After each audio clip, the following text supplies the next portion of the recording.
another plane, right? Not exactly.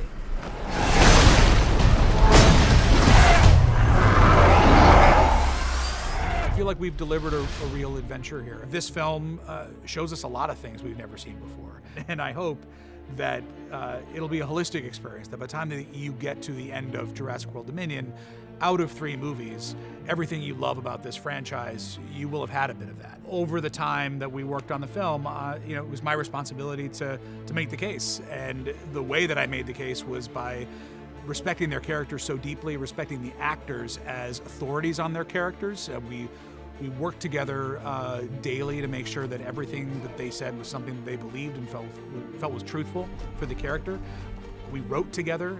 There are many lines in this movie that Laura Dern and Sam Neill wrote for themselves with me and with Emily.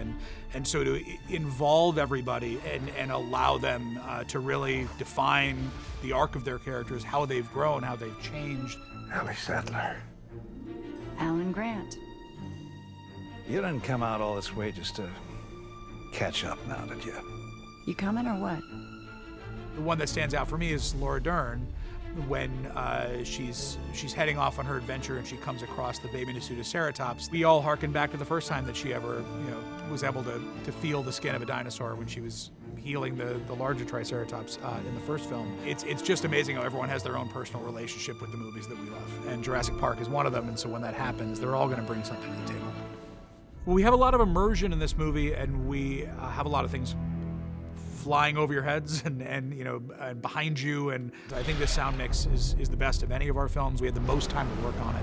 It's a team that's been doing these films for 8 years now, exact same team for each movie. When you go through a lifetime hearing just the nuances of sound all around you, you do form a set of instincts as to what feels real, and I think Atmos is just a tool to realize all that.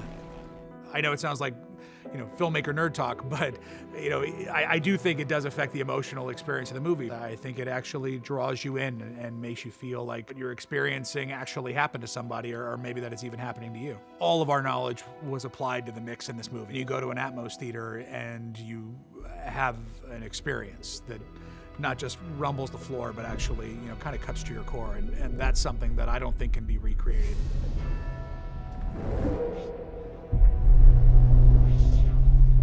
In a lot of ways, we went back to basics. There's more animatronics in this movie than there were in either of the last 2 Jurassic World movies.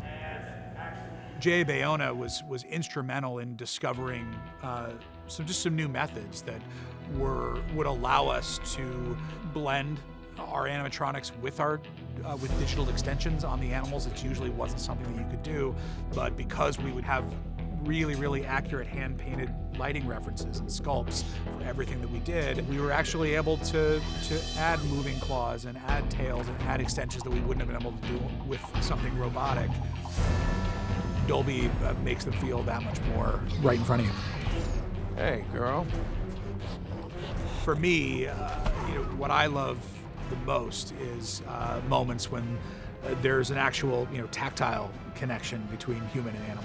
The dynamic range, especially in the jungle, especially when you have hot light coming through a canopy onto something that's very dark, it really allows the colors and the textures on these animals to feel vibrant. I think that it is a tremendous privilege and honor to have been involved in any of this in the first place. I feel like we've given audiences something that it is undeniably worth going to the theater to see. However ambitious it might sound, or I really did want you to leave this film feeling like you understood why we made any of these films in the first place. I really feel like, we owe the audience an explanation as to why. Like, why is this meaningful? Well, why does this actually matter? And the answer is at the end of the movie, and I hope when people see this film, they'll feel the same thing I feel. Don't move.